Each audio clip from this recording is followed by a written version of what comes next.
Arcano 5. Seu link. Mais seu comentário. Mais sua inscrição. Mais seu compartilhamento. Vamos fazer esse ensinamento semear. Nossa imensa gratidão. Arcano 5, o hierarca. O rigor, a lei. O karma. Marte. Guerra.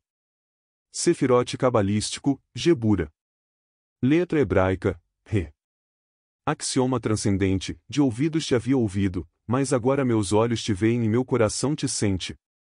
Elemento de predição, liberdade e restrições, novas experiências, aquisição de ensinamentos proveitosos, amores e namoriscos, viagens de prosperidade malograda.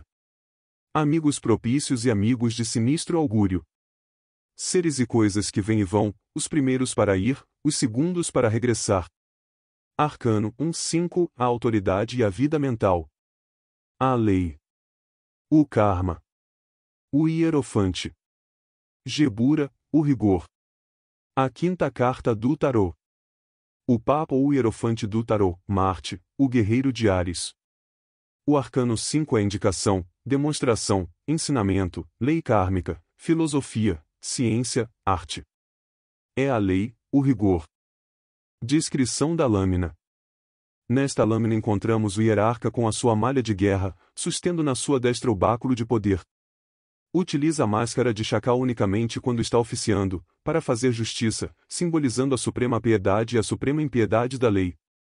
Nas águas da vida encontra-se a balança da justiça, indicando que os movimentos, ações e reações do corpo físico se baseiam na energia.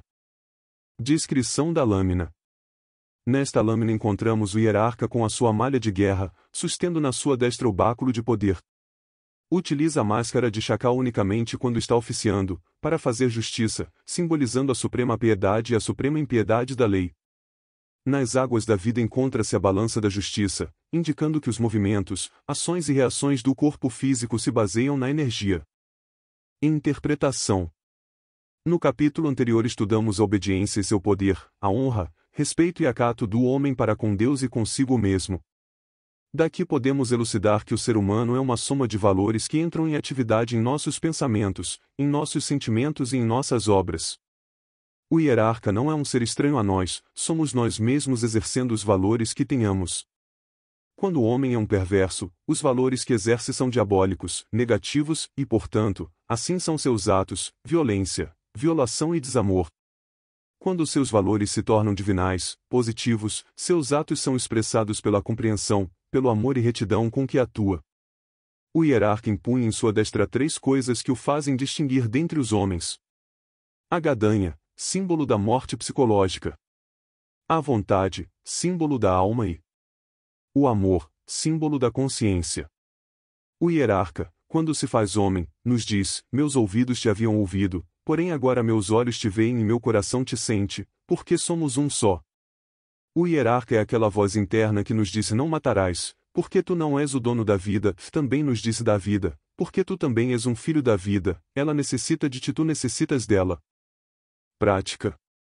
Sempre que puderes ir ao mar ou a um riacho de água pura, submerge-te nele e imagina que és o próprio mar, a própria água, que essa abundância de vida te inunda os átomos, as células e a alma, que retiram de ti os instintos de morte, banha-te com as águas puras de vida pronunciando muitas vezes o mantra M. Significado esotérico. O número 5 é grandioso, sublime, é o número do rigor e da lei, é o número de Marte e da guerra. O Arcano 5 do tarô indica-nos o ensinamento, o karma, a explicação. Simboliza o 5º ciclo, a 5ª raça, o 5º sol, os 5 tatas, os 5 dedos, os 5 evangelhos, os 5 sentidos, as 5 cavidades do cérebro e dos ovários, os 5 aspectos da Mãe Divina. A carta número 5 do tarô é iniciação, demonstração, ensinamento, lei kármica, filosofia, ciência, arte. Vivemos na idade de Samael, o 5º dos 7, e iniciou seu retorno para a grande luz. A vida começou a fluir de fora para dentro, estamos ante o dilema do ser ou não ser, necessitamos nos definir como anjos ou demônios, ou águias ou répteis, enfrentarmos ante nosso próprio destino. Estrela flamejante.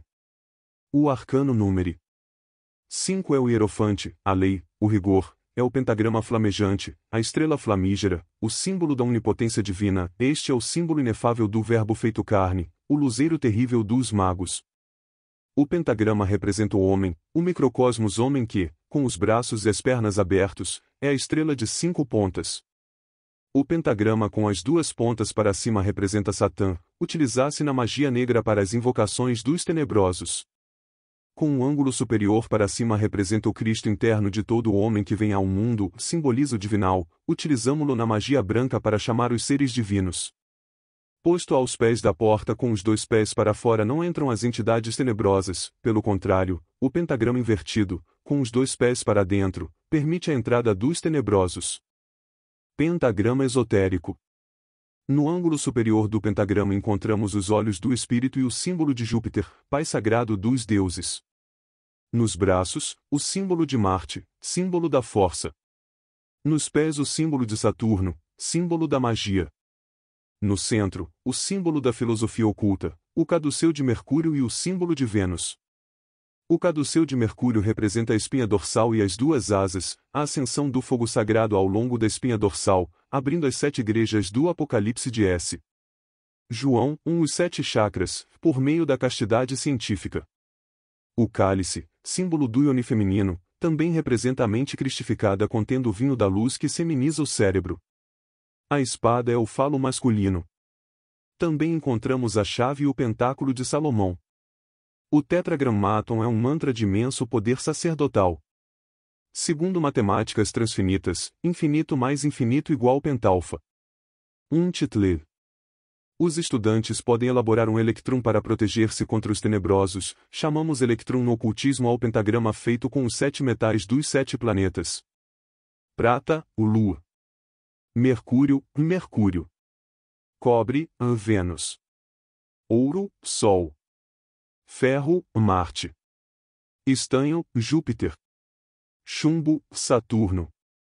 Faz-se o pentagrama e consagra-se com os 4 elementos, fogo, ar, terra e água, e defuma-se com os 5 perfumes, incenso, mirra, aloés, enxofre e cânfora. Destas 5 substâncias que servem para consagrar o pentagrama, as 3 primeiras são para invocar o branco, o enxofre para rechaçar as entidades tenebrosas e a cânfora perfume e atrai o êxito. Há que aprender a manejar estas substâncias. Ao pentagrama há que pôr as 4 letras de Iode Revalre e carregá-lo no pescoço dando-nos uma proteção extraordinária.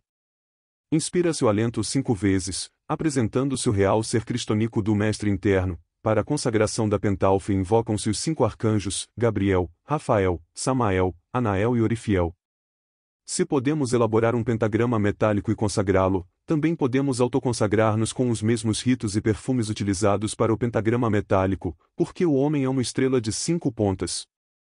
Todos aqueles que se sintam sujos, com larvas ou na miséria, devem utilizar os 5 perfumes para se defumar, na condição de trilhar a senda da perfeita castidade. Nos lumisiais deve estabelecer-se o costume de limpar os irmãos que se sintam cheios de larvas. Assim eles receberão o benefício nas suas almas e nos seus corpos. No Livro dos Mortos, capítulo 59, diz no triunfador: sou o chacal dos chacais e obtenho da presença do Deus da luz e o conduzo aos limites do firmamento e aos confins da terra e às fronteiras dos extremos o voo da ave-neve. Assim outorgue-se a estes jovens seres divinos. O hierarca do arcano 5, o chacal dos chacais, é o chefe dos arcontes do destino, é Anubis, o deus de cabeça de chacal. O templo de Anubis é o templo dos senhores do karma. Anubis leva os livros do karma, no submundo. Cada ser humano tem o seu livro de negócios. Aqueles que aprendam a manejar o seu o corpo astral, podem visitar o templo do chacal dos chacais para consultarem o seu livro e fazer seus negócios. Também se pode solicitar créditos aos senhores do karma. Todo o crédito há que pagar trabalhando na grande obra do Pai ou sofrendo o indizível. Quando o Logos do Sistema Solar me entregou a túnica e o manto de hierofante de mistérios maiores, disse-me: aqui te pago o que te devo, pelas práticas que ensinaste. Quem quiser luz deve dar luz para receber a seu pagamento. O chacal dos chacais conduz a luz por todos os limites do firmamento e chega até as fronteiras da ave-neve, a enorme serpente, um dos 42 juízes de magno juízo. Esse grande juiz é o Logos do Sistema Solar. O chacal dos chacais trabalha sob as ordens deste grande juiz. Estes jovens seres divinos que trabalham com Anubis são os senhores do Karma. O alquimista deve aprender a manejar o seu Ka para visitar o templo do chacal dos chacais e acertar os seus negócios. No nosso trabalho com a pedra bendita, é indispensável aprender a manejar conscientemente os nossos negócios. Ninguém escapa à justiça, já que no fundo da nossa consciência existe o Kaon, o polícia do Karma, que toma forma a cada vez que registra uma ação positiva ou negativa. A iniciação nos arcanos. O arcano 5 do tarô é o pentagrama flamejante, a estrela flamígera. O pentagrama representa o microcosmo homem. Do ponto de vista esotérico, vemos que há uma luta entre o cérebro e o sexo. Se o sexo vence o cérebro, a estrela de 5 pontas, o homem, cai ao abismo com os pés para cima e a cabeça para baixo, o ser humano converte-se numa entidade das trevas. Esta é a estrela invertida, este é o bode de Mendes. O bode representa a magia negra. Uma figura humana com cabeça para baixo e os pés para cima representa naturalmente um demônio. Todo o poder mágico está contido na estrela de 5 pontas. Na estrela flamígera está resumida toda a ciência da gnosis. Muitos bodhisattvas, almas humanas de mestres, caíram como estrelas de 5 pontas invertidas, com a ponta superior para baixo e as 2 pontas inferiores para cima. Quando algum desses bodhisattvas se levanta, quando volta à senda, quando recapitula iniciações, então os irmãos se surpreendem e dizem: este está agora começando os estudos e já diz que é um iniciado. Realmente os estudantes julgam a priori, muitas vezes, porque ignoram os grandes mistérios. Nós devemos diferenciar entre o que é uma pessoa que está começando estes estudos e o que é um bodhisattva caído. No Apocalipse de São João, o pentagrama cai do céu à terra e as águas humanas se tornam amargas, se convertem em absinto. O profeta Isaías disse: como caístes tu do céu, estrela brilhante, que eras tão esplêndida em teu nascimento. Is. 14, 12. Embora o astro Lucífero, o homem caído, brilhe um dia, como a estrela da manhã na mão direita do Verbo. Muitas vezes chega aos lumisiais gnósticos um homem ou alguma mulher buscando a tocha divina da verdade. Aparentemente o recém-chegado é agora um principiante. Embora os irmãos ignorem o que é a alma daquele homem, pode ser um bodhisattva, a alma de algum mestre, que quer regressar ao seu pai que está em segredo. Os irmãos assombram-se quando algo superior acontece ao aparente principiante e então dizem: nós que somos mais velhos nestes estudos ainda não passamos pelo que este está passando. E perguntam-se a si mesmos: como é possível que este que agora começou se torne iniciado? É necessário não julgar para não ser julgado, porque com a vara que medirdes, sereis medidos. Necessitamos ser humildes para alcançar a sabedoria e depois de alcançá-la devemos ser ainda mais humildes. Os bodhisattvas dos mestres caem pelo sexo. Os bodhisattvas dos mestres levantam-se pelo sexo. O sexo é a pedra filosofal. Seria impossível decapitar a Medusa, o Satã que levamos dentro, sem o tesouro precioso da pedra filosofal. Recordai-vos que a Medusa é a donzela do mal, ó eu psicológico, cuja cabeça está coberta de sibilantes víboras. A união do mercúrio sófico com o enxofre sófico dá por resultado a pedra filosofal. O enseminis é o mercúrio. O enxofre é o fogo sagrado do amor. Vivemos agora na idade específica de Samael. Vivemos na quinta era. A vida iniciou seu retorno para a grande luz e temos que definir-nos nestes instantes, por águias ou por répteis, por anjos ou demônios. Estamos ante o dilema do ser ou não ser da filosofia. O arcano 5 do tarô está representado pelo hierofante. É a quinta esfera, a definitiva, porque então o homem toma em suas mãos as rédeas de seu próprio destino e se converte ou em anjo ou em demônio. 5. De Hierofã. O grande hierofante do tarô aparece sentado entre as 2 colunas do templo, fazendo o sinal do esoterismo. Há que fazer consciência plena do que é um bodhisattva. A tríade superior de todo espírito imortal, de todo homem, está composta de Atman, Buddhi e Manas. Primeiro, Atman, o ser, chispa divina imortal, tem 2 almas que no esoterismo se chamam Buddhi e Manas. Segundo, Buddhi, princípio básico, alma espiritual feminina, consciência superlativa do ser. Terceiro, Manas, alma humana masculina. O mestre em si mesmo é Atman, o ser, Buddhi e Manas. Quando um mestre vem ao mundo, necessita tomar corpo, Atman manda manas, a sua alma humana, e aparece vivendo no mundo físico. Esse é o que se chama Bodhisattva e realiza o que tem de realizar. Além disso, se pode introduzir nela Buddhi e faz o que tem de fazer. Atman, Buddhi, manas, mundo. Assim temos o caso do mestre Jeová, o qual mandou seu Bodhisattva ao Chile. Atualmente é um jovem que apenas está fazendo tontices, o mestre só espera que o seu Bodhisattva amadureça para entrar nele. Jeová é o regente da antiga lua, é um grande mestre que intencionalmente foi confundido com Javé, o chefe da loja negra, que tentou Jesus oferecendo-lhe todos os tesouros deste mundo. Jesus respondeu: Satã, Satã, a teu Deus não tentarás. Javé se pode representar com a estrela de 5 pontas, com 2 pés para cima. Um Bodhisattva que se deixa cair converte-se num mago negro. Se não se levantar, vem numa encarnação mais dura, mais amarga, sofre espantosamente. Se ao final de várias encarnações, cada vez mais difíceis, não se levanta, é enviado aos mundos infernos acusado de 3 delitos. Primeiro, ter assassinado o Buda. Segundo, ter desonrado os deuses. Terceiro, por diversos delitos de menor quantia. A Madame Blavatsky explica bem o que é um Bodhisattva, porém seus seguidores não o entenderam. Nesta época, a maior parte dos Bodhisattvas estão caídos e andam de vida em vida. Apolo e Diana, homem e mulher, devem trabalhar na magna obra, decapitando a Medusa, vencendo a serpente tentadora, matando o leão de Nemeia, retirando do Tártaro o cão infernal, o cão Cérbero. Devem trabalhar na grande obra realizando os 12 trabalhos de Hércules. Hércules, o Cristo cósmico, filho de Júpiter, Iopiter e de Alcmena, realizou os 12 trabalhos. 1. Captura e morte do leão de Nemeia, a força dos instintos e paixões descontroladas que tudo devasta e devora. 2. Destruição da hidra de Lerna, os defeitos psicológicos no subconsciente. 3. Captura da serva serenite do javali de Erimanto, as baixas paixões animais. 4. Limpeza dos estábulos de algias, fundos subconscientes submersos. 5. Matou com flechas os pássaros do lago Estinfalia, agregados psíquicos bruxescos dos transfundos inconscientes. 6. Captura do touro de Creta, impulsos sexuais, passionais, irreflexivos, elementos infra-humanos. 7. Captura das éguas de Diomedes, elementos passionais infra-humanos, profundamente submersos em nossos próprios abismos inconscientes.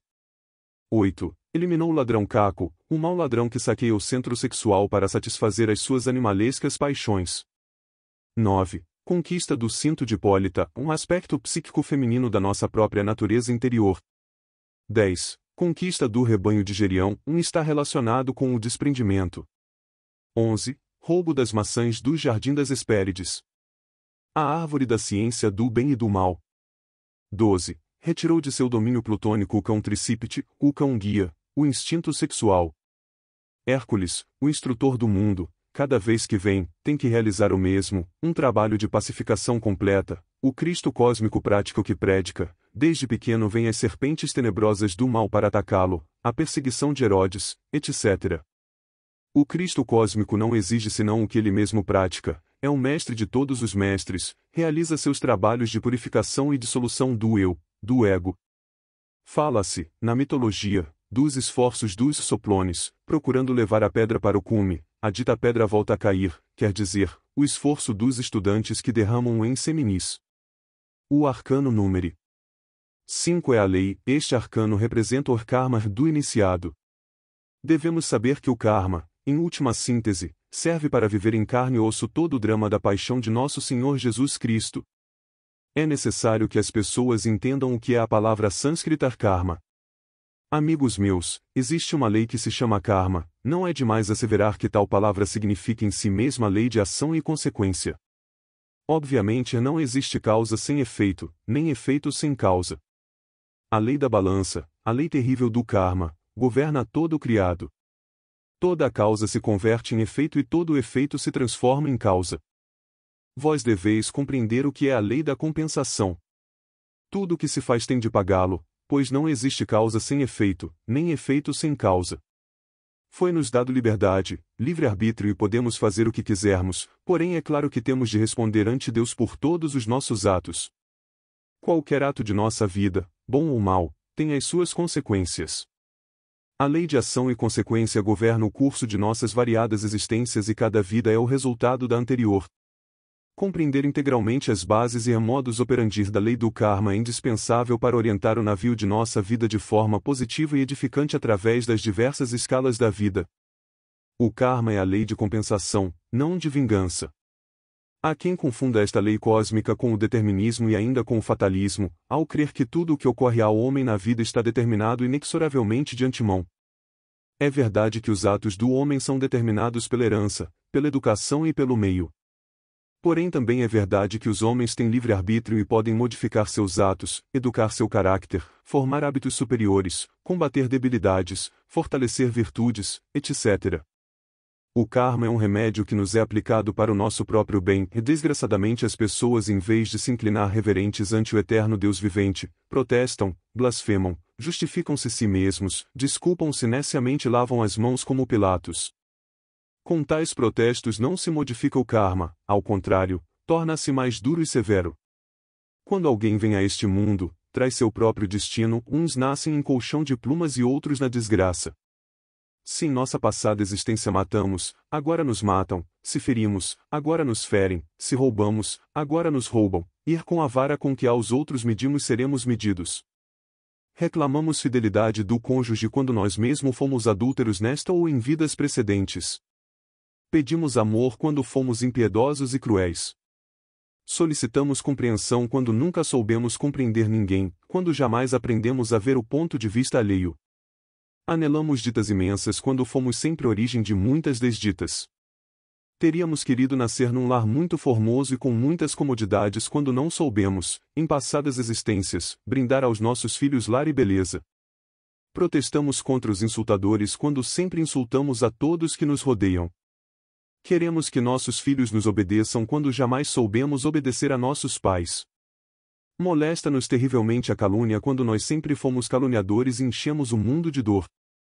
Enfastia-nos a fofoca, não queremos que ninguém murmure de nós, contudo sempre andamos em fofocas e murmurações, falando mal do próximo, mortificando a vida dos demais. Quer dizer, sempre reclamamos o que não demos, e em todas as nossas vidas anteriores fomos malvados e merecíamos o pior, porém nós supomos que nos devem dar o melhor. Afortunadamente, meus caros amigos, a justiça e a misericórdia são as suas colunas fundamentais da fraternidade universal branca. A justiça sem misericórdia é tirania, a misericórdia sem justiça é tolerância, complacência com o delito. O karma é negociável e isto é algo que pode surpreender muitíssimos seguidores de diversas escolas ortodoxas. Certamente alguns pseudo-esoteristas e pseudo-ocultistas têm se tornado demasiado pessimistas em relação à lei de ação e consequência, supõem equivocadamente que esta se desenvolve de forma mecânica, automática e cruel. Os eruditos creem que não é possível alterar tal lei, lamento muito sinceramente ter de dissentir com essa forma de pensar. Se a lei de ação e consequência, se o nêmesis da existência, não fosse negociável, então onde ficaria a misericórdia divina? Francamente eu não posso aceitar a crueldade da divindade. O real, aquilo que é todo perfeição, isso que tem diversos nomes como Tão, Aum, Inri, Sem, Alá, Brahma, Deus, ou melhor diríamos deuses etc., etc., etc., de modo algum poderia ser algo sem misericórdia, cruel e tirânico etc. Por tudo isso repito de forma enfática que o karma é negociável. É possível modificar o nosso próprio destino, porque quando uma lei inferior é transcendida por uma lei superior, a lei superior lava a lei inferior. Modificando a causa, modifica-se o efeito. O leão da lei se combate com a balança. Se num dos pratos da balança pomos nossas boas obras e no outro pomos as más, ambos pratos pesaram de modo igual ou haverá algum desequilíbrio. Se o prato das más ações pesa mais, devemos pôr boas obras no prato das boas ações com o propósito de inclinar a balança a nosso favor, assim cancelamos o karma. Fazei boas obras para que pagueis vossas dívidas, recordai que não somente se paga com dor, também se pode pagar fazendo o bem. Agora compreendereis vocês, meus bons amigos, o maravilhoso que é fazer o bem, não há dúvida de que o reto pensar, o reto sentir e o reto atuar são o melhor dos negócios. Nunca devemos protestar contra o karma. O importante é sabê-lo negociar.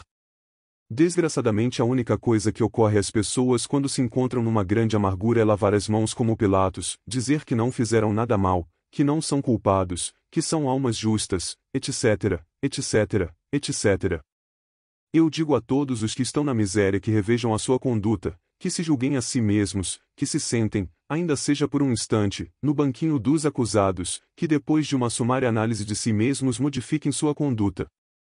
Se esses que se encontram sem trabalho se tornassem castos, infinitamente caritativos, amáveis, serviçais em 100%, é óbvio que alterariam radicalmente a causa de sua desgraça, modificando em consequência o efeito.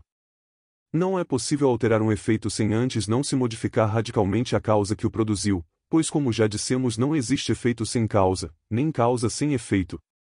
Deve-se trabalhar sempre desinteressadamente com infinito amor pela humanidade, assim alteraremos aquelas más causas que originaram os maus efeitos. Não há dúvida de que a miséria tem as suas causas nas bebedeiras, asquerosa luxúria, na violência, nos adultérios, no esbanjamento e na avareza, etc., etc. Quereis sanar? Curai os outros. Algum dos vossos parentes está no cárcere, trabalhai pela liberdade de outros. Tendes fome, compartilhai o pão com aqueles que estão pior que vós, etc. Muitas pessoas que sofrem só se recordam de suas amarguras, desejando remediá-las, mas não se lembram dos sofrimentos alheios, nem remotamente pensam em remediar as necessidades do próximo. Este estado egoísta de sua existência não serve para nada, assim a única coisa que conseguem realmente é agravar seus sofrimentos. Se tais pessoas pensassem nas demais, em servir aos seus semelhantes, em dar de comer ao faminto, em dar de beber ao sedento, em vestir os desnudos, em ensinar ao que não sabe, etc., é claro que poriam boas ações no prato da balança cósmica para incliná-la a seu favor, assim alterariam seu destino e viria a sorte a seu favor. Quer dizer, ficariam remediadas todas as suas necessidades, mas as pessoas são muito egoístas e por isso é que sofrem. Ninguém se lembra de Deus nem dos seus semelhantes, senão quando no desespero, e isto é algo que todo mundo pode comprovar por si mesmo, assim é a humanidade. Desgraçadamente, meus queridos amigos, esse ego que cada qual leva dentro, faz exatamente o contrário do que aqui estamos dizendo, por tal motivo considero urgente, inadiável e impostergável, reduzir o mim mesmo à poeira cósmica. Pensemos por um momento nas multidões de humanoides que povoam a face da Terra. Sofrem o indizível, vítimas de seus próprios erros, sem o ego não teriam esses erros, nem tampouco sofreriam as consequências dos mesmos. A única coisa que se requer para ter direito à verdadeira felicidade é, antes de tudo, não ter ego. Certamente quando não existem dentro de nós os agregados psíquicos, os elementos inumanos que nos tornam tão horríveis e malvados, não há karma para pagar e o resultado é a felicidade. É bom saber que quando se elimina radicalmente o ego, a possibilidade de delinquir fica aniquilada e em consequência o karma pode ser perdoado. A lei do karma, a lei da balança cósmica, não é uma lei cega, também se pode solicitar crédito aos mestres do karma e isto é algo que muitos ignoram. Embora seja urgente saber que todo o crédito deve ser pago com boas obras, e se não se paga, então a lei cobra com suprema dor. Necessitamos nos fazer conscientes de nosso próprio karma e isso só é possível mediante o estado de alerta novidade. Todo o efeito da vida, todo o acontecimento, tem a sua causa em uma vida anterior, porém necessitamos fazer-nos conscientes disso. Todo momento de alegria ou dor deve ser continuado na meditação com a mente quieta e em profundo silêncio. O resultado vem a ser a experimentação do mesmo acontecimento numa vida anterior. Então fazemo-nos conscientes da causa do fato, já seja este agradável ou desagradável. Quem desperta a consciência pode viajar em seus corpos internos fora do corpo físico à plena vontade consciente, estudar no templo de Anubis e dos seus 42 juízes seu próprio livro do destino. O chefe dos sacerdotes do tribunal do karma é o grande mestre Anubis. O templo de Anubis, o supremo regente do karma, encontra-se no mundo molecular, chamado por muitos mundo astral. Nesse tribunal só reina o terror de amor e justiça. Nele existe um livro com seu dever e haver para cada homem, no qual se anota minuciosamente diariamente suas boas e más ações. As boas representam-se raras moedas que os mestres acumulam em benefício de homens e mulheres que as executam. Nesse tribunal também se encontram advogados defensores. Porém tudo se paga. Nada se consegue presenteado. Aquele que tem boas obras paga e sai-se bem livre nos negócios. Os créditos solicitados se pagam com trabalhos desinteressados inspirados no amor para os que sofrem. Os mestres do karma são juízes de consciência que vivem em estado de jinas. Temos de fazer constantemente boas obras para que tenhamos com que pagar as nossas dívidas, deste e de vidas passadas. Todos os atos do homem estão regidos por leis, umas superiores, outras inferiores. No amor resumem-se todas as leis superiores. Um ato de amor anula atos pretéritos inspirados em leis inferiores. Por isso, falando do amor, disse o mestre Paulo, o amor é sofrido, bom, não inveja, não se incha, não injúria, não procura o seu, não se irrita, não se regozija com a injustiça, mas se regozija com a verdade, tudo crê, tudo espera, tudo suporta. Quando oficiam como juízes, os mestres do karma usam a máscara sagrada em forma de cabeça de chacal ou lobo emplumado e com ela se apresentam aos iniciados nos mundos internos.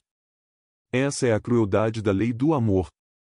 Negociar com os senhores da lei é possível através da meditação. Orai, meditai e concentrai-vos em Anubis, o regente mais exaltado da boa lei. Para o indigno todas as portas estão fechadas menos uma, a do arrependimento, pedi dar-se-vos-á, golpeai e abrir-se-vos-á. Síntese. Não somente se paga karma pelo mal que se faz, senão pelo bem que se deixa de fazer podendo fazer. Cada má ação é uma letra que firmamos para pagar na vida subsequente. Quando uma lei inferior é transcendida por uma superior, a lei superior lava a lei inferior. Que ninguém se engane a si mesmo, o que o homem semeia isso colherá e suas obras segui-lo. Os senhores do karma, nos tribunais da justiça objetiva, julgam as almas pelas obras, pelos fatos concretos, claros e definitivos e não pelas boas intenções. Os resultados são sempre os que falam, de nada serve ter boas intenções se os fatos são desastrosos. Durante os processos esotéricos iniciáticos do fogo tive de compreender de forma plena os seguintes postulados. O leão da lei combate-se com a balança. Quem tem capital com que pagar pague e sai bem nos negócios. Quem não tem com que pagar deve pagar com dor. Fazei boas obras para que pagueis vossas dívidas. Síntese cabalística dos números mostra a qual princípio ele está associado, como foi explicado na seção Interpretação, é assim que se interpreta o tarô e a cabala. Todas as cartas possuem sua síntese, nos arcanos menores ela é mostrada na parte inferior à direita da carta. Exemplo, a carta 23, o lavrador se relaciona com o arcano 5, o hierarca, pois 2 mais 3 igual 5. 14. A temperança 23, o lavrador 32, a magnificência 41, o desassossego 50, a afinidade 59, a revelação 68, a especulação 77, a desorientação,